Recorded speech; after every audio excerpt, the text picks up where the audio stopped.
Art creates community, and community welcomes everyone. Our vision for this project is to construct a creative community center in Chicago that allows and supports everybody. Because too often we're not in touch with each other in this big concrete jungle, and our multimedia space will allow the cultivation of strong community bonds through art, nature, creativity, and teamwork, while also allowing people to access necessities like clothes, food, and other resources. Some of the pictures shown are from centers that inspired our vision, including the Fledge in Lansing, Michigan, and Kuzeb in Bremgarten, Switzerland. These are spaces that are radically inclusive and they promote humanity, solidarity, freedom of expression, integration, and diversity. And these are some of the values that we uphold for our community center. We want to call our place the Truth Community Center. We were inspired by the Native Truths, Our Voices, Our Stories exhibit in the Field Museum. And simultaneously, we use the word truth to create the acronym Trust, Respect, Unity, Teamwork, and Healing, which are all values that our space upholds. We also drew from the Native Truths exhibit because Chicago was built on Potawatomi, Ojibwe, and Ottawa Native land, so we want to be able to include an official land recognition to recognize who lived here before the European colonists. For this project, one of the things I took on was the role of designing the building space. I grew up visiting my grandma who was wheelchair bound, and when we would go out, I was always able to realize how inaccessible some things were for her in public places. The plan for this building is a one-story building, allowing access throughout all the different rooms. There's going to be ramps from the parking lot leading to pavement that goes to the front foyer, and the building will have 5 main rooms. It's going to have an art space, a music room slash venue, a free food and community closet program, a library and computer room, and a sensory slash meditation quiet room. With a design very similar to the Pentagon, we want the rooms to kind of bleed into one another, and then we chose this shape because we wanted to have a community garden slash courtyard in the center. We want to designate this area for growing herbs, fresh fruits, and vegetables. And similar to a house, we want the atmosphere, including the colors and the furniture, to be comfortable and homey. We don't want it to be too minimalistic or too rigid, yet warm and welcoming. We also plan on including Braille signage in each room and on all surfaces containing words and signs. And yeah, that's going to be the design for the building, and I'll now be turning it over to Fio to talk about one of our many spaces. Hi, this is Fio, and I'll be talking about the art and music spaces I helped design for our community center. This slide is an overview of everything that will be included in the art space. I sketched it out as a hexagon so there will be plenty of wall space for everything that I wanted to include. Having all the walls facing each other also unites all of these areas of art and allows people to collaborate and inspire each other. 2 of the walls will be graffiti walls, blank white walls that people are free to paint on. They can then be painted over back to white every few months or as often as needed to provide empty space for people to start fresh. I also wanted to include a makerspace area against one wall where we can have things like sewing tables and 3D printers for other types of art creation. The wall in this area will be made of whiteboard material to help people sketch out their ideas. The Columbia Makerspace was also an inspiration for this. Next is a stained glass window wall. In addition to regular windows and skylights in the space, this wall will feature stained glass art that reflects the values of the community. There will be a program in place where people can create stained glass art to add to the wall, so they are continuously evolving the space into their own. We were inspired to incorporate stained glass into our space by the Chagall windows in the Art Institute of Chicago. The last big wall will have tactile murals. This is art with raised textures and different textures so that blind people can still experience visual art through touch. I was partially inspired by the mixed media textile art that we saw at the Desire Lines exhibit by Igshawn Adams at the Art Institute of Chicago. Part of my inspiration for how to include the blind in art came from the American Action Fund for Blind Children and Adults, which provides resources, including reading and art resources, for the blind community. If this community center becomes a reality, I would hope to partner with these organizations or get their advice on what other services we could provide. There will also be art tables throughout the middle of the space with lots of built-in storage. I included some design panels we could put on the sides of the tables as well to make them texturally more interesting for the blind. The community center will accept art supply donations to help stock the space. Next is the music space, and here's my sketch of the potential layout. Some of the walls will display the instruments that are free for people to use in the space and in practice rooms that will be provided. I think that having the instruments laid out right on the wall will help spark people's interest in them. I also imagine there being a seating area in the middle of the space with a music-themed chandelier above it. I found several Chicago organizations that provide music programs for underserved communities, including the Chicago Arts and Music Project, Music Inc., and Girls Rock Chicago. We could offer to partner with these organizations and allow them to use our space. Next, I researched how to design a space for deaf people in the music area. Deaf people can enjoy and recognize music from the vibrations of sound waves. I conceptualized a listening room where we would have sophisticated speakers and extra subwoofers to provide enhanced vibrations.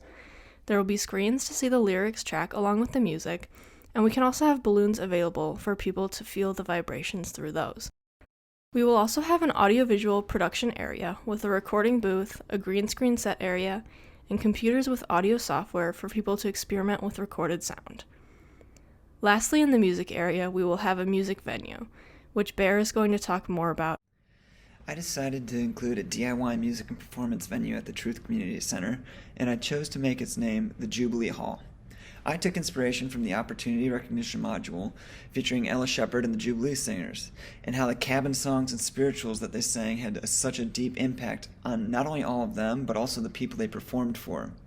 Like the musicologist Horace Clarence Boyer said, in regards to the effects of the emancipated singers performing their songs, it's almost like therapy. It begins to take the frown out of the face, the shoulders begin to come back to their natural position.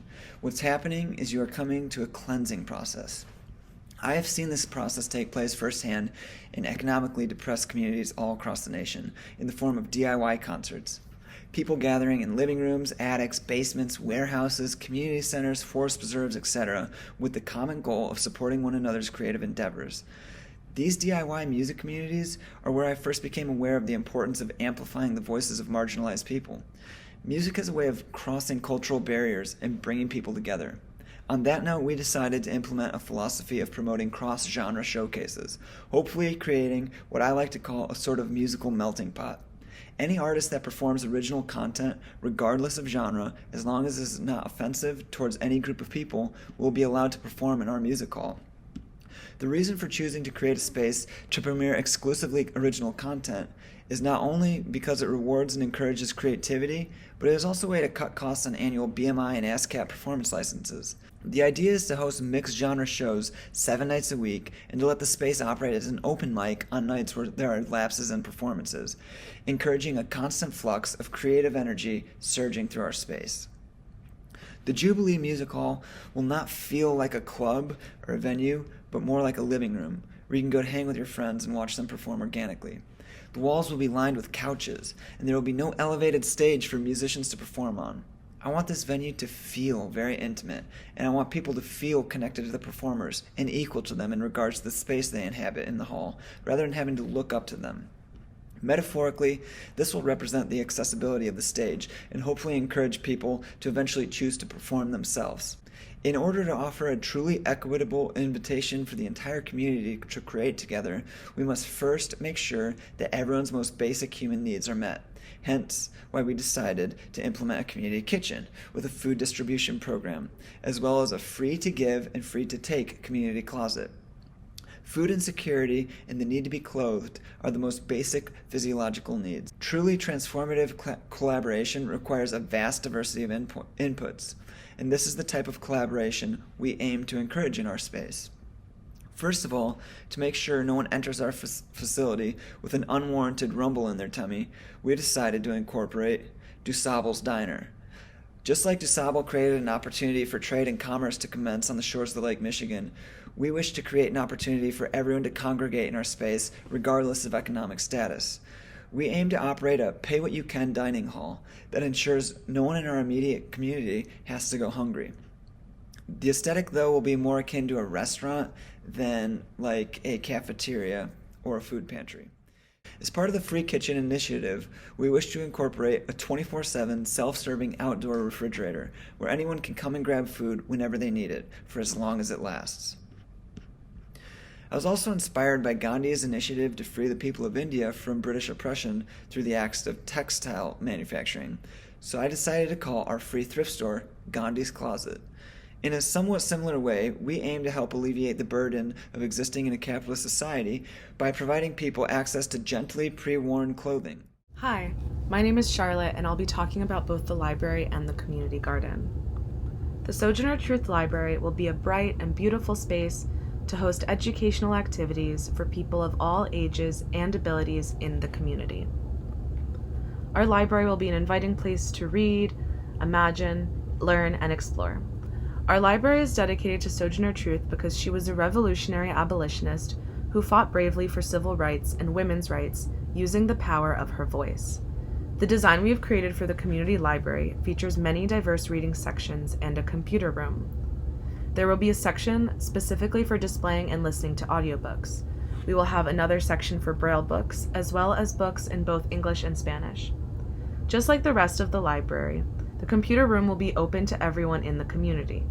Having access to a computer and internet is essential for people applying to jobs and completing schoolwork.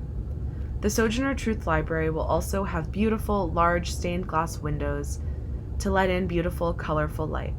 There will be lots of couches, beanbags, hammocks, and comfortable places to relax and enjoy getting lost in a good book. The Kitihawa Community Garden and Farm will be designed to bring people together, produce fresh food all year round, and be a place for healing. Kitihawa Point du Sable was an indigenous woman and member of the Potawatomi Nation. She was also Jean-Baptiste Point du Sable's wife. Kitihawa and her husband cultivated a farm and trading post on the banks of the Chicago River in the late 1700s. Kitihawa was one of the founders of Chicago. However, her legacy has not been celebrated. We are dedicating our community garden to Kitihawa because she is a strong inspiration for taking care of the land and bringing people together through food and dirt. The herbs will be planted in the center courtyard of the community center. Here we will begin growing lavender, mint, basil, parsley, lemon balm, and rosemary. This will create a relaxing olfactory experience as people move around the center garden. There will be accessible walking and wheelchair paths that will make the garden comfortable for everyone in the community to enjoy. Additionally, we will have a variety of tactile sensory paths made of different textured rocks for people to touch and feel around the garden.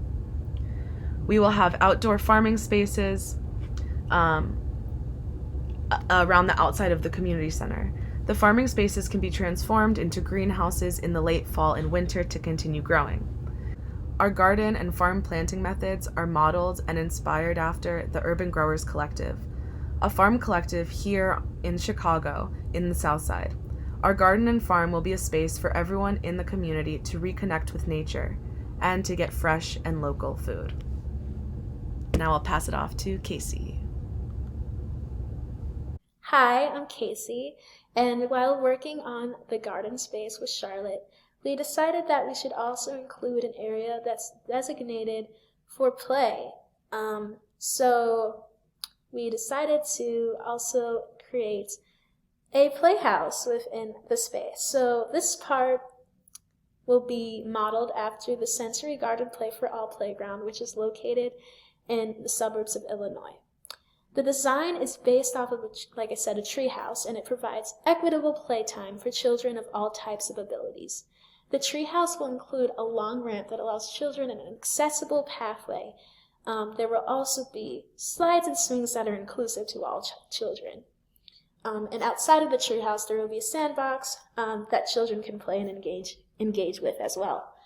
And that's everything we have for the garden space. As we worked together to bring the garden space to life, we were inspired by multiple resources. We researched their work very closely and took some of their programming into consideration for our own space within the community center. Some specific examples of this come from the Urban Growers Collective and the Sensory Garden Playground Play for All.